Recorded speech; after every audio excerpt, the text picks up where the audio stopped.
Pregnant सास। जमाना कितना भी बदल जाए, इतना भी नहीं कि बहू घर आए और सास गर्भवती दिख जाए। देखो मीरा, माँ का पूरा ख्याल रखना है, उनसे अब काम नहीं होता है। क्यों, क्या हो गया है? तुम्हारी माँ तो हट्टी कट्टी दिख रही है, पूरी शादी में घोड़ी की तरह नाची है, अब क्यों काम नहीं होता उनसे? वो माँ प्रेग्नेंट है ना, बच्चा होने वाला है, मैं कभी भी भाई बन जाऊंगा इस साल के अंत तक। क्या बोल रहे हो? वो सर पर हाथ रखकर बैठ जाती है। यार पहले क्यों नहीं बताया? कैसा मजाक है ये? झूठ बोल रहे हो ना? हाँ, झूठ बोल रहे हो ना? तभी ससुर की आवाज आती है। बहू पानी गर्म कर दे, तेरी सास को दवाई देनी है। समय पर दवाई ना दी तो परेशानी हो जाएगी। और हाँ, जरा काजू पीस कर दूध में मिलाकर ले आना, तेरी सास खुद से तो अपनी संभाल करेगी नहीं। हे भगवान, ये मैं क्या सुन रही हूँ? ये ससुर जी को क्या हो गया है? मैं क्या सोच कर आई थी? हाय रे, मैं तो किसी को मुंह भी नहीं दिखा पाऊंगी। अब ये रोना धोना बाद में करना, पहले गर्म पानी कर दो, माँ को दवाई देनी होगी।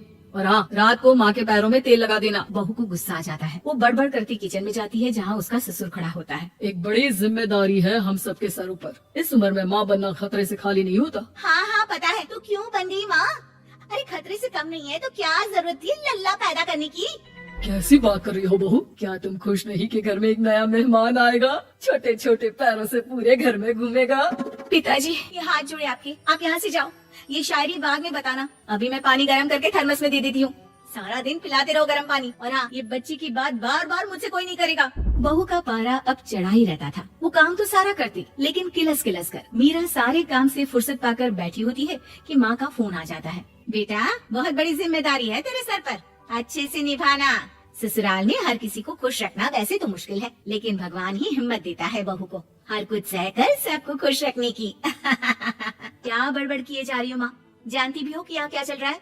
मेरी सास, अरे तेरी सास तो देवी है देवी। कितने खुश हो रहे थे सारे तेरी सूरत देख देख कर। पता नहीं जैसे बहू नहीं कोई मन मांगी मुराद मिल गई हो उन लोगों को। अरे बात तो पूरी सुनो। मन मांगी मुराद तो पूरी हुई है। अरे मेरी सास को बच्चा होने वाला है, प्रेग्नेंट है वो। क्या बकवास कर रही है मीरा? ये बात किसी को कहना मत। मुझे तो बता दिया, लेकिन अब अपनी जबान सिल ले। कहाँ है तेरी सास? बात तो करा मेरी। पूछू जरा, पोता पोती खिलाने की उम्र में खुद का बच्चा खिलाने का शौक कहाँ से आ गया? और आया भी तो बताना तो चाहिए था। अब क्या नाक कटाने के लिए हम लोगों से रिश्ता जोड़ा है? रुक, तेरे पापा से बात करती हूँ। मीरा फोन रखकर लेट जाती है। वो एक सपना देखती है कि उसकी गोद में एक बच्चा खेल रहा है। भाभी की गोद में कितना खुश दिख रहा है ना, लग ही नहीं रहा कि भाभी है। मैं तेरे लिए क्या लाया हूँ, सोने की बालियाँ। तेरी शादी में तो मैं बुढ़ा हो जाऊंगा ना। अरे कैसी बात कर रहा है बेटा, इसकी जिम्मेदारी तो तू ही लेगा। हम लोगों का तो कोई भरोसा नहीं, कब ऊपर वाला उठा ले। बहू को सास को देख देख कर गुस्सा आ रहा था, तभी वहाँ पड़ोसन आ जाती है। अरे बहू, तुझसे तो पूछने से भी डर लगता है कि कब खुशखबरी सुना रही है। अब तो अपनी 1 महीने की ननद की ही जिम्मेदारी संभाल ले, बहुत है। अपने जेवर भी रख देना और पैसे भी जमा करना शुरू कर दे। वो बात आगे बढ़ाती उससे पहले ही बहू जोर से चिल्लाकर उठ जाती है। नहीं नहीं नहीं नहीं, मैं अपने जेवर किसी को नहीं दूंगी। अरे कौन ले रहा है तुम्हारे जेवर? तुम औरतें भी ना सपने में भी जेवर ही संभालती रहती हो। मैंने जो सपना देखा है ना, सुनोगी तो होश उड़ जाएंगे। अच्छा, तुम अपना सपना बाद में बताना, पहले मेरा सुनो। कल मैंने इतना अच्छा सपना देखा, इतना अच्छा सपना देखा कि अगर वो पूरा हो जाता है ना तो मैं तुम्हारे लिए रानी हार बनवा दूंगा। बहू अब सारे गम भूलकर पति का सपना सुनने में लग जाती है। अरे क्या सपना था बताइए ना, बोलिए भी तो क्या सपना है, मैं पूरा कर दूंगी अगर बात रानी हार की है तो। बोलिए बोलिए। मैंने रात को सपना देखा कि माँ को बेटी हुई है और मुझे बहन। सच्ची, इस घर में बेटी हो जाए तो मैं तो झूम ही उठूं। मीरा का मुंह बन जाता है, वो चुप हो जाती है और सपने की बात याद करती है कि बेटी हुई तो उसे ही अपने गहने उसे देने होंगे।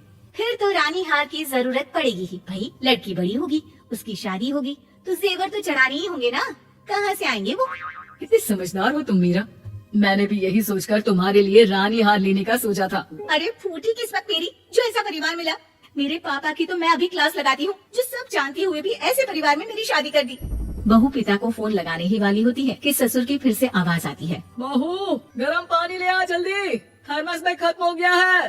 बाद में खबर लेती हूँ मैं पापा की, पहले सास को गर्म पानी दिया हूँ। बहू अभी किचन में काम कर ही रही थी कि मीरा के मम्मी पापा आ जाते हैं। वो हाथ में ढेर सारे फल लेकर आते हैं। मीरा के पिता मीरा के ससुर से कहते हैं, लीजिए भाई साहब, ये फल रखिए, बहन जी को खिला दीजिएगा। वैसे कैसी है उनकी तबीयत? बस पता तो है आपको, ऐसे वक्त में जो होता है बस वही सब।